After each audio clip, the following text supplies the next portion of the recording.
स्वामी, असुरों को ऐसा क्यों लगता है कि देवताओं के पतन में ही उनका उत्थान है?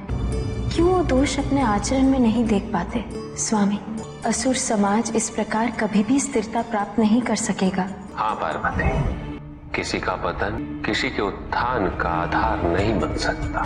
उत्थान तो व्यक्तिगत होता, आंतरिक होता। जब किसी समाज में प्रत्येक व्यक्ति इस आंतरिक उत्थान के लिए अग्रसर, तभी समाज में परिवर्तन वास्तविक रूप से संभव है। प्रतिशोध में हिंसा जितनी क्षति किसी दूसरे को पहुंचाती है पार्वती, उससे कहीं अधिक क्षति स्वयं को पहुंचाती। तो असुरों ने सदैव केवल यही देखा कि उनके साथ अन्याय हो रहा। उन्होंने परिस्थितियों और व्यक्तियों को दोष देकर प्रतिशोध लेने का प्रयास किया, किंतु किसी ने कभी ये नहीं सोचा पार्वती कि जिसे वो अन्याय समझ रहे हैं, क्या वास्तविकता में वो अन्याय है भी या नहीं, और यदि अन्याय है तो उसके कारण क्या। असुरों ने कभी भी अपने अंतर मन में झांक कर नहीं देखा कि क्या कभी उनसे भी कोई भूल हुई थी।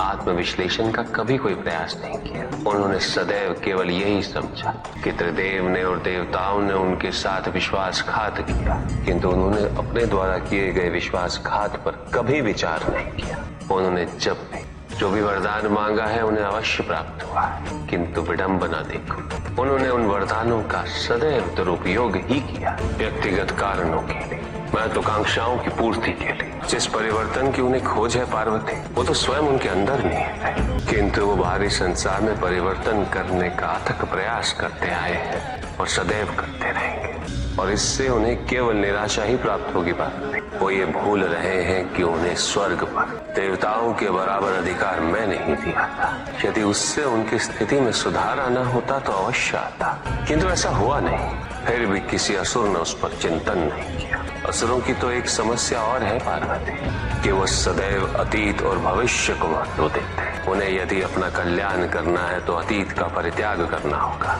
भविष्य की चिंता को छोड़ केवल वर्तमान को सुधारना होगा, और ये तभी संभव है जब वो स्वयं अपनी विचारधारा का परित्याग करे, अपने द्वेष का परित्याग करे।